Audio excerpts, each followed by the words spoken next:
Salam semua, selamat datang ke channel Cikgu Hana. Assalamualaikum warahmatullahi wabarakatuh. Salam sejahtera. Bersama-sama saya lagi Cikgu Hana dalam protokol dan penganjuran majlis rasmi. Slot pada kali ini saya akan memperincikan tugas pengurus pentas. Baiklah, sebelum acara berlangsung, pengurus pentas hendaklah memastikan apa sahaja peralatan yang diperlukan di pentas hendaklah disediakan, memastikan rostrumnya, kedudukan rostrum, kedudukan meja hadiah, kedudukan pembesar suara, semuanya hendaklah ditentukan awal lagi.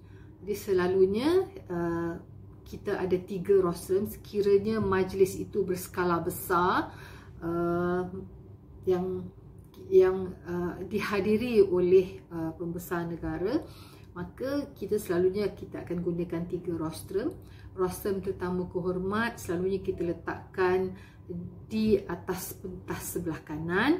Rostrum tuan rumah dan pembaca doa, selalunya tuan rumah ni akan memberi ucapan alu-aluan dan pembaca doa di atas pentas sebelah kiri.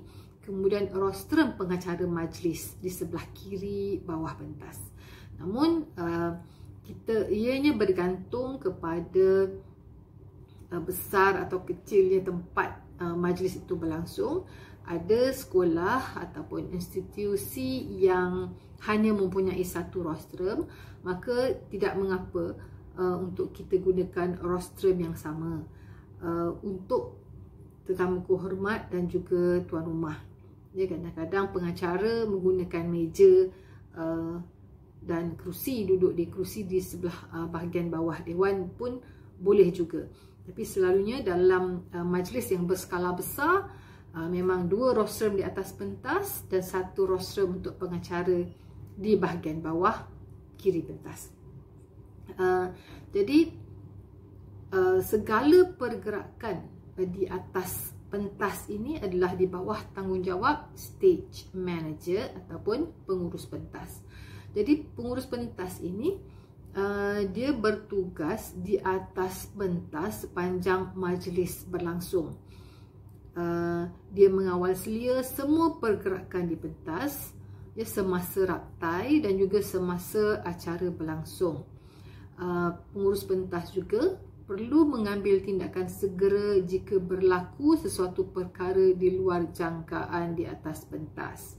Contoh, mikrofon tiba-tiba terletuk jatuh, maka pengurus pentas kena cepat-cepat betulkan mikrofon tersebut sekiranya tidak ada technician yang bertugas pada waktu tersebut, ya. Kemudian pengurus pentas juga bertanggungjawab untuk mempersilakan, selalunya satu majlis itu dimulakan dengan ucapan kata alu-aluan daripada tuan rumah. Maka pengurus pentas akan muncul dari atas pentas untuk mempersilakan pemberi ucapan alu-aluan dan menunjukkan di rostrum yang betul, ya, untuk ucapan tersebut dilangsungkan. Kemudian begitu juga setelah habis ucapan, pengurus pentas akan mempersilakan pemberi ucapan sama ada untuk kembali ke tempat duduk tetamu ataupun perlu berdiri, bergantung kepada atau cara pentadbiran yang telah disediakan oleh urustia. Kemudian setelah seterusnya, apabila pengacara mengumumkan agar perasmi memberi ucapan perasmian, sekali lagi pengurus pentas akan mempersilakan perasmi untuk pergi ke rostrum yang betul. Dan setelah itu, sekiranya selepas ucapan perasmian, perasmi perlu untuk terus berada di pentas bagi gimik perasmian, maka pengurus pentas akan membuat isyarat supaya perasmi itu untuk terus berada di pentas dan menunjukkan di mana dia sepatutnya berdiri. Ya, dan setelah itu persilakan semula untuk perasmi untuk mengambil tempat di tempat duduk. Ya, jadi begitu juga dengan semasa penyampaian hadiah atau sijil, penyampaian cenderamata, pengurus pentas juga bertanggungjawab untuk membuat koordinasi dengan pengurus peserta ataupun penerima hadiah agar tidak ada kepincangan yang berlaku di atas pentas. Maka apabila pengacara mempersilakan perasmi diiringi oleh tuan rumah untuk naik ke pentas, maka sekali lagi pengurus pentas akan menunjukkan tempat di mana tetamu kehormat sepatutnya berdiri, di mana pengiring berdiri. Sekiranya pengiringnya seorang, pengiringnya berdiri di sebelah kanan ataupun di sebelah kiri.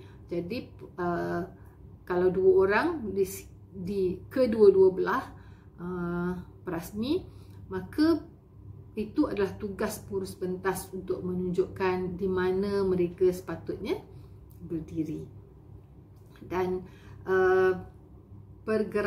semua pergerakan di atas pentas ini adalah di bawah tanggungjawab pengurus pentas. Seterusnya saya akan kongsikan lakaran kedudukan tetamu, pengiring dan gadis pembawa dulang di atas pentas semasa majlis penyampaian hadiah. Jadi untuk pilihan yang pertama, hadiah terus diberikan kepada penyampai hadiah dari sebelah kiri penyampai. Ya, pengiring akan berada di sebelah kanan penyampai. Jadi kalau penyampainya adalah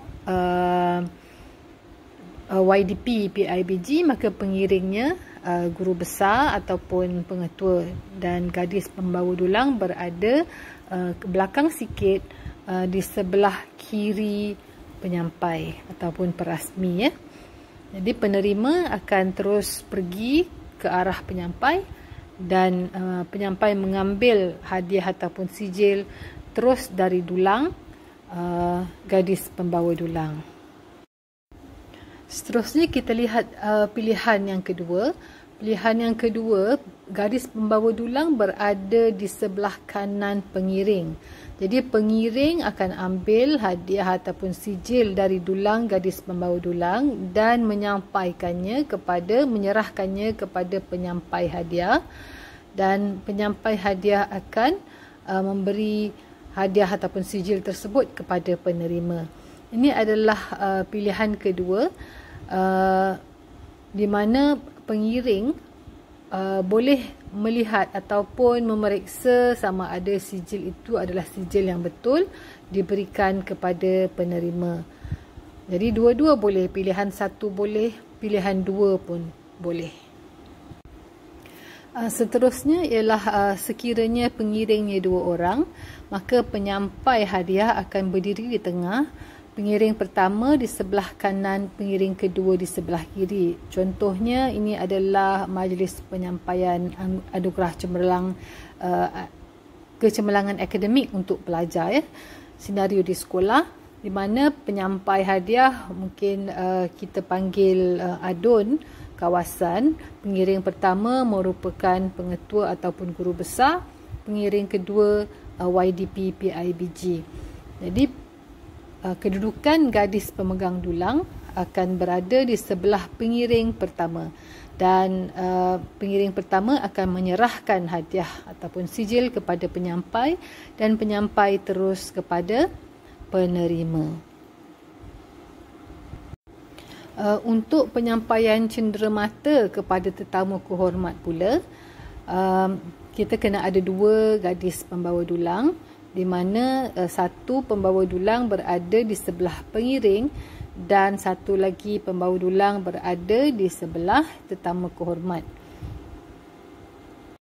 Jadi kenapa ada dua gadis pembawa dulang? Satu yang di sebelah pengiring akan menyerahkan cenderamata kepada pengiring untuk diberikan kepada tetamu kehormat. Kemudian tetamu kehormat akan menyerahkan cenderamata tersebut dan letakkannya di atas dulang gadis pembawa dulang yang di sebelahnya. Jadi berdasarkan surat perkeliling, sekarang kita hanya boleh memberi cenderamata kepada perasmi atau pemberi kepada tetamu kehormat dalam bentuk buku ataupun buah. Spesifikasi tugas ataupun perincian peranan jawatan kuasa yang lain ada diterangkan ataupun dijelaskan dalam buku Senarai Semak Penganjuran Majlis Rasmi yang saya kongsikan dengan para pendengar semua, para penonton. URL-nya ada di bahagian deskripsi video saya ini. Sampai di sini dahulu perkongsian saya pada kali ini. Saya harap pengisian yang saya kongsikan dapat memberi manfaat dan kita sama-sama dalam rahmat Allah mendapat ganjaran kebaikan atas penyebaran ilmu.